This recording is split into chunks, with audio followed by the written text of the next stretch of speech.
So friends, now we will talk about Article 22 of Indian Constitution, protection against arrest and detention. Arrest and detention के against हमारे constitution में क्या हमारे पास fundamental rights के अंदर जो हमारे पास सुविधाएं मौजूद है उसके बारे में हम बात करेंगे आर्टिकल 22 ऑफ इंडियन कॉन्स्टिट्यूशन। तो बेसिकली ये जो आर्टिकल 22 है इंडियन कॉन्स्टिट्यूशन का, ये ब्रॉडली आपका rights of a person who has been arrested और डिटेन, जिसको या तो अरेस्ट किया गया है या डिटेन किया गया है। इसके अंदर बेसिकली 7 क्लॉजेस हैं। हम सारे क्लॉजेस को लाइन बाय लाइन देखेंगे, पर सबसे पहले हम पहले 2 क्लॉज देखेंगे जो डिस्क्राइब करते हैं राइट्स उन पर्सन्स के जिनको किसी क्राइम के लिए अरेस्ट किया गया है या डिटेन किया गया है। ठीक है। उसके बाद हम देखेंगे कि प्रिवेंटिव डिटेंशन से रिलेटेड हमारे कॉन्स्टिट्यूशन में, हमारे संविधान में जो जो भी लॉज हैं, जो जो भी बातें कही गई उसके बाद हम देखेंगे। तो 7 क्लॉजेस हैं आर्टिकल 22 ऑफ इंडियन कॉन्स्टिट्यूशन में, भारतीय संविधान में। पहले 2 क्लॉज उन राइट्स के बारे में है, जिन उन पर्सन्स के राइट्स के बारे में जिनको अरेस्ट किया गया। उसके बाद के 5 आपके प्रिवेंटिव डिटेंशन के लॉज के बारे में बताते हैं। ठीक है। सबसे पहले तो हम समझते हैं कि प्रिवेंटिव डिटेंशन क्या है। It means the imprisonment or detention of a person on the sole grounds that he might commit a crime in the future which will jeopardize the security of the state or country. This means कि preventive detention वो तरीका है, वो tools है government के हाथों में जिसके थ्रू वो किसी भी एक पर्सन को केवल इस बिना पे अरेस्ट कर सकती है या डिटेन कर सकती है कि वो आगे आने वाले टाइम में ऐसा कोई क्राइम करेगा जिससे स्टेट की सिक्योरिटी या कंट्री की सिक्योरिटी को खतरा है। ठीक है। इसमें कौन कौन से क्राइम आ सकते हैं? क्या तो वो किसी पब्लिक प्लेस को हार्म करे, नेशनल सिक्योरिटी को नुकसान पहुंचाओ, एस्पियोनेज करे, एक्ट्स ऑफ टेररिज्म करे, एटसेट्रा एटसेट्रा। ठीक है। ये जो प्रिवेंटिव डिटेंशन का क्लॉज है ये बहुत ज्यादा कंट्रोवर्सी में रहा है। जब कॉन्स्टिट्यूशन बन रहा था तब भी ये बहुत कंट्रोवर्सी में रहा, और उसके बाद आगे आने वाले टाइम में ह्यूमन राइट्स एक्टिविस्ट हो गए, इन सब ने इसके ऊपर बहुत ज्यादा आर्टिकल्स लिखे गए हैं। ठीक है। बाहर के कॉन्स्टिट्यूशंस में इसको बहुत ज्यादा कॉन्स्टिट्यूशनल एक्सपर्ट्स, पॉलिटिकल थिंकर ने इसको बहुत ज्यादा क्रिटिसाइज किया गया है। इसलिए क्रिटिसाइज किया गया है क्योंकि डेमोक्रेटिक सोसाइटी में कहा जाता है किसी भी ऐसे लॉ के लिए कोई जगह नहीं है जो आर्बिट्रेरली स्टेट की पावर को बढ़ावा दे और किसी इंडिविजुअल की पावर को कर्व करे। प्रिवेंटिव डिटेंशन बेसिकली यही कर रहा है कि आप बिना किसी रीजन को कैसे डिटेन कर सकते हो, लेकिन ये law at this point of time preventive detention हमारे कॉन्स्टिट्यूशन में है। ठीक है।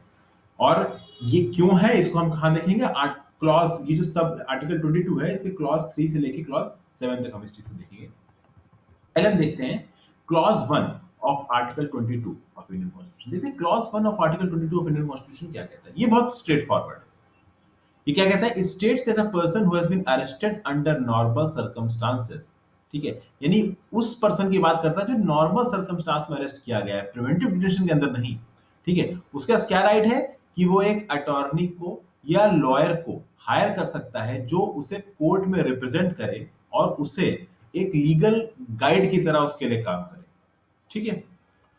उस पर्सन को यह भी राइट है कि वो जान सकता है कि किस बिना पे उसे अरेस्ट किया गया है और किस बिना पे उसे आगे डिटेन किया जा सकता है। ठीक है। उसको पूरा आगे जानने का किस बिना पे उसे अरेस्ट किया गया है और किस बिना पे उसे डिटेन किया जाएगा आगे। जो कंसर्न अथॉरिटी है जैसे कि पुलिस जिसने उसे अरेस्ट किया है, किसी और गवर्नमेंट अथॉरिटी जैसे डीआरआई हो गई, सीबीआई हो गई, ठीक है, जिसने भी उसे अरेस्ट किया है उसे बताना पड़ेगा कि उसे क्यों अरेस्ट किया। ठीक है। ये उसका राइट है। ये प्रिवेंटिव डिटेंशन की बात नहीं हो रही है, नॉर्मल अरेस्ट की बात हो रही है। उसके बाद हम आते हैं explanation of clause 2 of article 22 of Indian constitution. ये क्या कह रहा है कि ऐसा पर्सन जिसको अरेस्ट किया गया है किसी भी अथॉरिटी के द्वारा, उसको एक मजिस्ट्रेट के सामने 24 घंटे के अंदर अंदर हाजिर करना है। ठीक है। यानी इसको आप 24 घंटे से ज्यादा अपनी कस्टडी में बिना किसी मजिस्ट्रेट के ऑर्डर पे नहीं रह सकते। और ये जो 24 घंटे का समय है अरेस्ट करने के बाद, इसमें कोर्ट जाने के लिए जो टाइम लगेगा उसको नहीं गिना जाएगा। यानी ये 24 घंटे कोर्ट जाने के लिए जो टाइम लगेगा उसको हटा के the person cannot be detained or held in custody for more than 24 hours. After that, it is with the authority and permission of the magistrate that an agency or government body can extend the period of detention. आप समझ सकते हैं ना कि 24 घंटे के बाद एक मजिस्ट्रेट के ऑर्डर पे ही आप उसके डिटेंशन को आगे बढ़ा सकते हैं, ऐसे उसे आगे नहीं बढ़ा सकते। ठीक है। तो ये आर्टिकल 22 है। आर्टिकल 22 का क्लॉज 2 है। हमने क्लॉज 1 देखा, क्लॉज 2 देखा। क्लॉज 1 में क्या है कि किसी लीगल मतलब किसी लीगल एडवाइजरी या फिर कह सकते हो आप किसी लॉयर की सर्विसेज ले सकता है जो कि उसे गाइड करे। ठीक है। उसे पता चलना चाहिए किस बिना पर उसे अरेस्ट किया गया। दूसरा क्लॉज क्या है? दूसरा क्लॉज ये है कि उसके अरेस्ट होने के 24 घंटे के अंदर अंदर उसे किसी मजिस्ट्रेट के सामने कोर्ट में प्रस्तुत करना है। वो मजिस्ट्रेट फिर बताएगा कि आगे क्या कार्रवाई होगी। ठीक है। ये आर्टिकल 22 का क्लॉज 1 और क्लॉज 2 किस बारे में बात कर रहा है? ये उस बारे में बात कर रहा है, उन पर्सन्स के राइट्स के बारे में बात कर रहा है जिनको ऑलरेडी अरेस्ट किया जा चुका है। अब हम बात करते हैं आर्टिकल 22 के क्लॉज 3 की। यहाँ बेसिकली प्रिवेंटिव डिटेंशन क्लॉज आएगा, लेकिन इस आर्टिकल 22 का जो क्लॉज 3 है इसके भी दो सब क्लॉज है। एक तो आपका सब क्लॉज यहाँ पे ए है और दूसरा यहाँ पे आपका सब क्लॉज बी है। जो आपका प्रिवेंटिव डिटेंशन का काम है, ठीक है, जो आपका प्रिवेंटिव डिटेंशन का काम है वो आपका क्लॉज बी में है, क्लॉज ए में नहीं है। ठीक है, तो पहले हम देखते हैं कि जो क्लॉज ए है, सब क्लॉज ए है आपका क्लॉज 3 आर्टिकल 22 का, article 22 clause 3 sub clause A. ये क्या कहता है? यहाँ पे एक वर्ड आता है एनिमी एलियन। ये कहा जाता है कि जो पहले दो क्लॉजेस में, क्लॉज 1 एंड क्लॉज 2 आर्टिकल 22 में जो राइट्स दिए गए थे वो उन पर्सन्स को नहीं मिलेंगे जो एनिमी एलियन है। अब बेसिकली एनिमी एलियन क्या है? एनिमी एलियन वो होते हैं जो किसी एनिमी कंट्री के सिटीजन होते हैं। For example India Pakistan war 1971, ठीक है। अब यहाँ पे क्या हुआ? 1965 में वॉर हुआ, 1971 में वॉर हुआ। 1971 में क्या हुआ? मुक्ति वाहिनी वॉर, जिसमें बांग्लादेश को आजादी मिली। उसमें क्या हुआ कि 1 लाख प्रिजनर्स ऑफ वॉर, लगभग 90,000 से 1 lakh prisoners of war Pakistan के इंडिया में आ गए। ठीक है, इंडिया ने उनको कैप्चर कर रखा था। तो अब जब वो कैप्चर्ड है इंडिया में, तब उनको ये राइट्स नहीं मिलेंगे अरेस्ट वाले कि भैया सब डिविजनल मजिस्ट्रेट के पास लेके जाओ, 24 घंटे के अंदर उसको लॉयर हायर करने की वो हो। ये बहुत ही ज्यादा अजीब सी बात हो जाएगी। ठीक है, तो एनिमी एलियन को क्लॉज 1 और क्लॉज 2 आर्टिकल 22 के अंदर जो राइट्स दिए गए हैं वो नहीं मिलेंगे। ठीक है, उसके बाद आते हैं बी पे। अब ये मेन चीज है बी। ये क्या है? बेसिकली ये most controversial part of our constitution. ठीक है, मोस्ट कंट्रोवर्शियल पार्ट कौन सा? प्रिवेंटिव डिटेंशन, जिसकी हमने बात की। अब इस टेक्स्ट को पढ़िए। ठीक है, पहले देखते हैं कॉन्स्टिट्यूशन में लिखा क्या है प्रिवेंटिव डिटेंशन के जरिए। ये लिखा है, this sub clause states that the rights mentioned in the first two classes are not applicable to people who have been arrested or detained on the grounds of preventive detention। Preventive detention की grounds के जरिए जिन लोगों को arrest किया गया है या detain किया गया है, उनको क्लॉज 1 और क्लॉज 2 के जो राइट्स हैं वो नहीं मिलेंगे। बहुत सारी जो कंट्रीज हैं, जैसे कि यूनाइटेड किंगडम है, यूनाइटेड स्टेट्स ऑफ अमेरिका है, इसमें इस प्रावधान को इलीगल बोला गया। ठीक है, even United states of America का जो 6th अमेंडमेंट एक्ट है ना, वो अपने सिटीजन्स को इस बात की गारंटी देता है। क्या गारंटी देता है? The right to a speedy and public trial. आप समझ गए ना? अरेस्टेड पीपल को कस्टडी में लंबे टाइम के लिए नहीं रखा जा सकता जब तक कि उनका एक ट्रायल ना हो जाए। ट्रायल क्यों? ताकि ट्रायल में ही तो उनका क्राइम प्रूव होगा, और क्राइम प्रूव होगा तभी उनको सजा मिलेगी। इंडिया में प्रिवेंटिव डिटेंशन का लॉ क्यों है? कॉलोनियल टाइम्स में क्या होता था कि नेशनलिस्ट मूवमेंट बहुत तेजी से उभर रहे थे। तो क्या था, ब्रिटिश गवर्नमेंट ने नेशनलिस्ट मूवमेंट्स के और नेशनलिस्ट मूवमेंट के लीडर्स को सप्रेस करने के लिए प्रिवेंटिव डिटेंशन का क्लॉज डाला था। इससे होता क्या था कि किसी ने अगर कुछ भी, ठीक है, धरना दिया, आंदोलन किया, पिकेटिंग करी, ठीक है, या मान लीजिए जाके अपनी राय को ही रखा, तो उसको क्या किया? आर्बिट्रेरली पकड़ के अरेस्ट कर लिया, जेल में डाल दिया। और कौन सा क्लॉज लगा दिया? प्रिवेंटिव डिटेंशन क्लॉज लगा दिया। क्यों लगा दिया? क्योंकि प्रिवेंटिव डिटेंशन के अंदर तो उनके पास कोई राइट ही नहीं रहेगा अपने आप को रिप्रेजेंट करने का, वो फंस गए। इसीलिए प्रिवेंटिव डिटेंशन को बहुत ज्यादा आर्बिट्री बोला जाता है। दुख की बात यह है कि हमारे कॉन्स्टिट्यूशन, हमें आजादी के बाद भी आज भी हमारे कॉन्स्टिट्यूशन में प्रिवेंटिव डिटेंशन का क्लॉज है, जबकि इस प्रिवेंटिव डिटेंशन क्लॉज को कॉलोनियल टाइम्स में हमारे नेशनलिस्ट मूवमेंट और हमारे नेशनलिस्ट लीडर्स को कर्ब करने के लिए लाया गया था, पर आज भी ये कॉन्स्टिट्यूशन में मौजूद है। ठीक है, आगे चलते हैं। The first act of preventive detention post independence was passed in 1950। ठीक है, लेकिन इसको चैलेंज भी किया गया था गोपालन द्वारा मद्रास हाई कोर्ट ने, लेकिन मद्रास हाई कोर्ट ने कहा कि कॉन्स्टिट्यूशनली वैलिड है। ठीक है, उसके बाद एक्ट 1969 में एक्सपायर हो गया। उसके बाद इस एक्ट को 7 टाइम्स एक्सटेंड किया गया। और ये जो प्रिवेंटिव डिटेंशन का क्लॉज है, ये किस किस चीज के थ्रू आया है हमारे यहाँ पे? मीजा के थ्रू। मीजा क्या है? Maintenance of internal security act. फिर कॉफे पोसा के थ्रू, ये क्या है? Conservation of foreign exchange and prevention of smuggling activities act. TADA क्या है? Terrorist and disruptives prevention act. ठीक है, ये सारे एक्ट हैं। इन सारे एक्ट के अंडर में प्रिवेंटिव डिटेंशन किया जाता था, लोगों को टॉर्चर किया जाता था।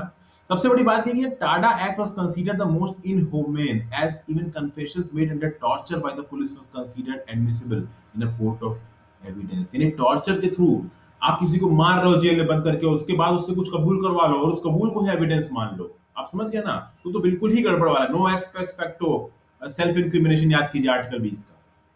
ठीक है, तो टाटा बहुत, और ये टाटा जब किया गया था, ये बहुत ही ज्यादा कंट्रोवर्शियल टाइम पे किया गया था। Terrorist disruptive activities prevention act. ठीक है, ये बेसिकली बहुत ही ज्यादा मतलब कहते हैं ना, एक सेंसिटिव वायलेंट माहौल में उस समय पे इसको लागू किया गया था, तो उससे बहुत सारा मिसयूज हुआ है। ठीक है, आप इसके बारे में और गूगल सर्च करके पढ़ सकते हैं। ठीक है, उसके बाद मुंबई अटैक्स हुए 26 नवंबर 2008 को। उसके बाद कौन सा एक्ट आया? Unlawful activities prevention act. इसके अंतर्गत भी बहुत सारे लोगों को प्रिवेंटिव डिटेंशन में रखा गया। ठीक है, तो आप समझ सकते हैं कि प्रिवेंटिव डिटेंशन बेसिकली आपका टेररिज्म एक्टिविटी से रिलेटेड चीजों में ही यूज किया गया है। अब आते हैं explanation two clause 4 of 22 of Indian constitution. अब तक आप समझ गए कि प्रिवेंटिव डिटेंशन बेसिकली है क्या, किस किसके अंदर इसको यूज किया गया है। आर्टिकल 4 जो है, आर्टिकल 22 का जो क्लॉज 4 है इंडियन कॉन्स्टिट्यूशन, वो बेसिकली क्या करता है कि प्रिवेंटिव डिटेंशन के लॉ का मिसयूज ना हो, इसलिए क्लॉज 4 डाला गया आर्टिकल 22 में। ये क्या कहता है कि एक ऐसे पर्सन को जिसको प्रिवेंटिव डिटेंशन के अंदर डिटेन किया गया है, उसको 3 महीने से ज्यादा प्रिवेंटिव डिटेंशन के अंदर अरेस्ट करके रखा नहीं जा सकता, जब तक एक एडवाइजरी बोर्ड इस चीज के लिए रिकमेंड नहीं कर सकता। यानी अनटिल एंड अनलेस एक एडवाइजरी बोर्ड बने, एक पर्सन जिसको प्रिवेंटिव डिटेंशन में रखा गया, 3 महीने उसको प्रिवेंटिव डिटेंशन में हो गया, 3 महीने के बाद उसको प्रिवेंटिव डिटेंशन में रखने के लिए एक एडवाइजरी बोर्ड के रिकमेंडेशन चाहिए। अगर उस एडवाइजरी बोर्ड ने रिकमेंडेशन नहीं दी तो उस बंदे को छोड़ दिया जाएगा। ठीक है, और ये कहा गया है कि द एडवाइजरी बोर्ड जो बनाया जाएगा उसमें कम से कम 3 मेंबर्स होने चाहिए जो या तो हाई कोर्ट जज रहे हों या उनके पास एटलीस्ट क्वालिफिकेशन हो हाई कोर्ट के जज होने की। ठीक है, उसके आगे आते हैं, हम देखते हैं clause 5 article 22 of Indian constitution क्या कहता है। ठीक है, यहां पे देखिएगा कि it states that a person detained under any order which refer to preventive detention may be given the right to know the grounds of detention and allowed to make representation against the said detention on a time that the government sees fits। समझ में आया? समझ में आया? ये है, कहते ये है कि जब किसी भी इंसान को प्रिवेंटिव डिटेंशन के अंदर रखा गया है, तो क्लॉज 5 ऑफ आर्टिकल 22 ये कहता है कि उसको किस ग्राउंड पे उसको प्रिवेंटिव डिटेंशन के अंदर रखा गया उसका राइट देना चाहिए बताने के लिए, और उसको इस चीज का भी राइट देना चाहिए कि वो ऐसे प्रिवेंटिव डिटेंशन के अगेंस्ट रिप्रेजेंटेशन रख सके। लेकिन ये राइट उसे तब दिया जाएगा जब गवर्नमेंट को लगेगा कि हाँ अब टाइम ठीक है, हमें इसे राइट देना चाहिए। अब आप समझ रहे हैं ना कि आर्टिकल 22 क्लॉज 5 प्रिवेंटिव डिटेंशन का बेसिक प्रीमाइस क्या था कि बिना किसी मतलब के, सिर्फ इस बिना पे कि आगे क्राइम करेगा उसको आपने डिटेन कर लिया। ठीक है, तो ऑब्वियस ही बात है क्लॉज 1 और क्लॉज 2 की प्रोटेक्शन तो उसको मिली नहीं, पर इस प्रोटेक्शन को जब गवर्नमेंट चाहेगी तब दे देगी। किसके under? Under clause 5 of the Indian constitution, under clause 5 article 22 of Indian constitution. और ये कहा गया है कि ये राइट जल्दी से जल्दी गवर्नमेंट को देना चाहिए। समझ गए ना आप? आपको यानी प्रिवेंटिव डिटेंशन की जो आर्बिट्रेरीनेस थी उसको कम करने के लिए क्लॉज 5 डाला होगा। ठीक है, और लेकिन सबसे बड़ी बात ये है कि डिस्क्रिप्शन क्या है यहाँ पे गवर्नमेंट का? डिस्क्रिप्शन ये है कि क्लॉज 5 की पावर जब गवर्नमेंट चाहेगी तब देगी, नहीं चाहेगी तो नहीं देगी। ठीक है, और 3 महीने होते ही कितने, 3 महीने जेल में पड़ा रहेगा, तब आपका बेसिकली ये आ जाएगा आर्टिकल 4 वाला, वो आ जाएगा कि भाई सॉरी क्लॉज 4 आर्टिकल 22 आ जाएगा कि 3 महीने ज्यादा आपसे डिटेन नहीं कर सकते। ठीक है, तो क्लॉज 4 आर्टिकल 22 क्या है? 3 महीने से ज्यादा नहीं कर सकते। क्लॉज 5 आर्टिकल 22 क्या कहता है कि गवर्नमेंट जब चाहेगी तब उसे रिप्रेजेंटेशन करने का राइट दे देगी कि आप इस डिटेंशन के खिलाफ रिप्रेजेंटेशन दे सकते हैं, और आपको वजह बताई जाएगी कि आपको क्यों डिटेन किया गया। अब आते हैं explanation of clause 6 of article 22 of Indian constitution.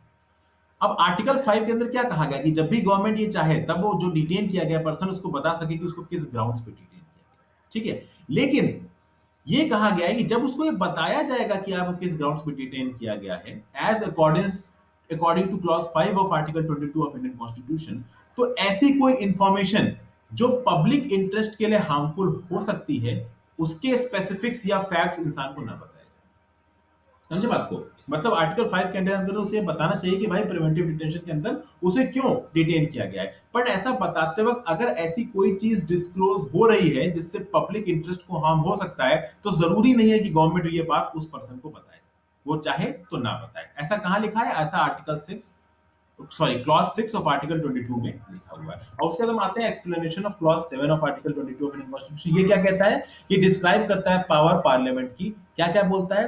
The parliament can define the necessary situation in which a person of class can be detained for more than 3 months without consulting the advisory board. ये वो situations को बताता है जिसके अंदर बिना advisory board की recommendations के एडवाइस के 3 महीने से ज्यादा के लिए प्रिवेंटिव डिटेंशन किया जा सकता है। लेकिन इसके लिए एक लॉ पास करना पड़ेगा। किस तरीके का? उसी तरीके का जैसे कि मीजा है, कोफा पोसा है, टाडा है। मैक्सिमम पीरियड ऑफ डिटेंशन को डिफाइन कर सकता है ये लॉ, और ये मॉडिफाई और डिफाइन कर सकता है उस प्रोसीजर को जो कि एडवाइजरी बोर्ड के द्वारा फॉलो किया जाएगा। तो ये 7 क्लॉजेस थे आर्टिकल 22 के। आई होप आपको पसंद आए होंगे। आप अपने डाउट्स को कमेंट सेक्शन में पूछ सकते हैं। Thank you for watching this video.